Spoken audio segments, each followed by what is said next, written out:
Olá a todos, aqui é o professor Tarragô, seu professor de Física aqui da nossa plataforma Sou Mais Online, e o conteúdo da aula de hoje, lançamento horizontal. Nessa aula você precisa ter a noção já de decomposição de vetores. Caso você não tenha assistido ainda a aula de decomposição de vetores, volta na aula sobre vetores e operação de vetores, pega essa base para você entender esse tipo de lançamento. Por que eu estou falando sobre a decomposição de vetores?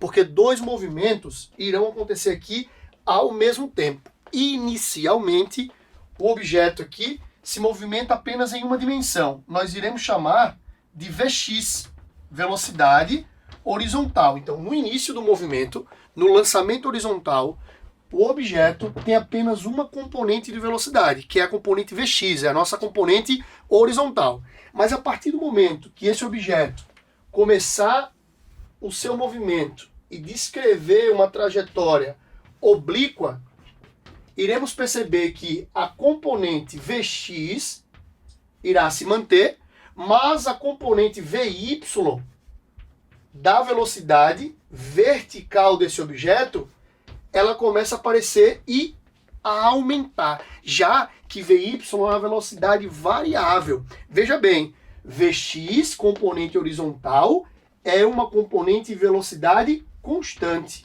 O valor do Vx é constante. Agora o valor do Vy, ele começa a aparecer a partir do momento em que o objeto começa a entrar em queda. E Vy, se você prestar atenção, ele vai aumentando devido ao fato da gravidade estar apontada sempre para baixo. Então, dois movimentos estão acontecendo ao mesmo tempo. O movimento horizontal, Vx com velocidade constante, e a partir do momento que ele começa a cair, uma velocidade Vy, que é uma velocidade variável. Deixa eu escrever aqui para vocês. Vy, velocidade variável.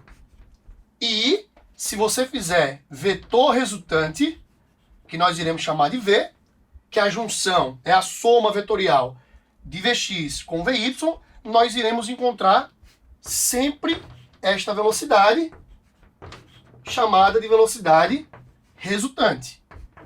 Aí tu me pergunta, professor, como é que eu acho essa velocidade resultante do objeto quando ele é lançado horizontalmente?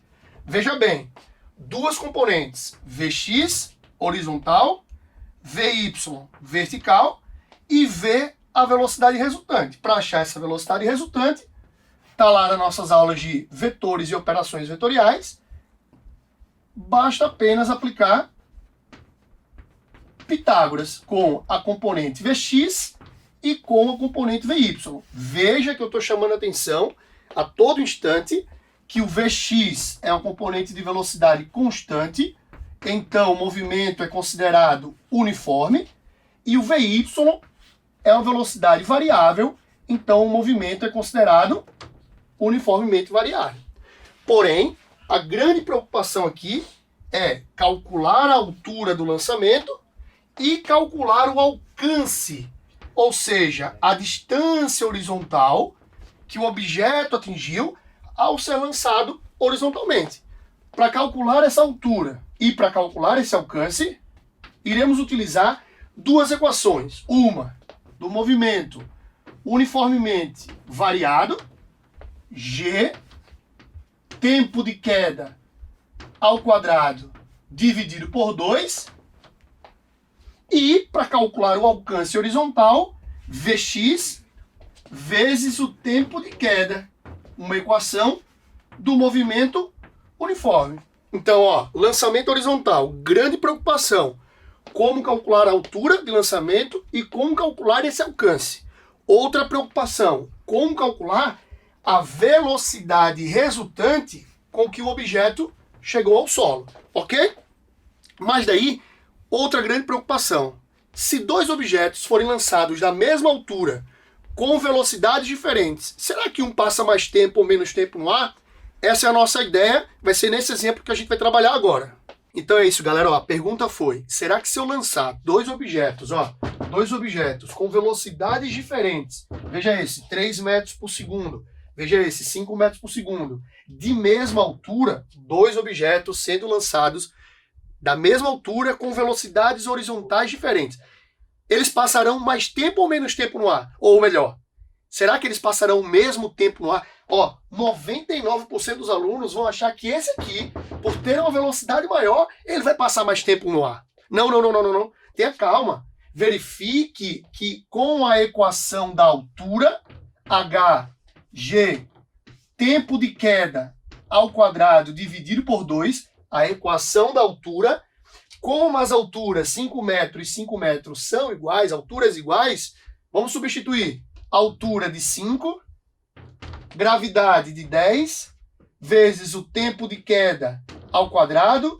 dividido por 2. Veja bem, 10 dividido por 2 dá 5, vamos ficar com 5 igual a 5 vezes tempo ao quadrado. Se eu dividir 5 por 5 vai dar 1, e o tempo de queda vai ser a raiz quadrada de 1, que dá 1 segundo. Ambas as bolinhas, ambos os corpos, mesmo sendo lançados com velocidades diferentes, passaram o mesmo tempo no ar. Mas, professor, como isso é possível? E essas velocidades aqui, Vx,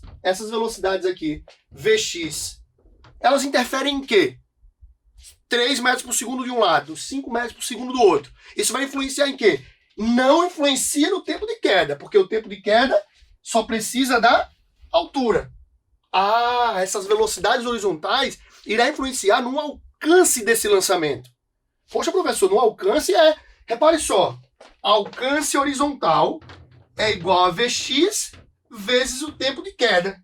Quanto é o Vx dessa bolinha, né? 3. 3 vezes o tempo de queda, que deu 1. 3 vezes 1, 3 metros. O alcance dessa bolinha, 3 metros. Ah, ela passa 1 segundo no ar, mas vai alcançar 3 metros de distância. E essa aqui, vamos ver. Alcance é igual a Vx vezes o tempo de queda. Quanto é o Vx dessa? E quanto é o Vx dessa aqui? 5 metros por segundo. Se é 5 metros por segundo, 5 vezes 1, 5 metros. 5 metros é o alcance dessa outra bolinha. Alcances diferentes, porque tem velocidades horizontais de lançamento também diferentes.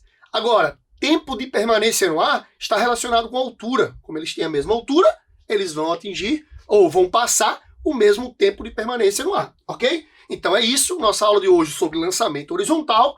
Espero vocês nas nossas próximas aulas e até mais.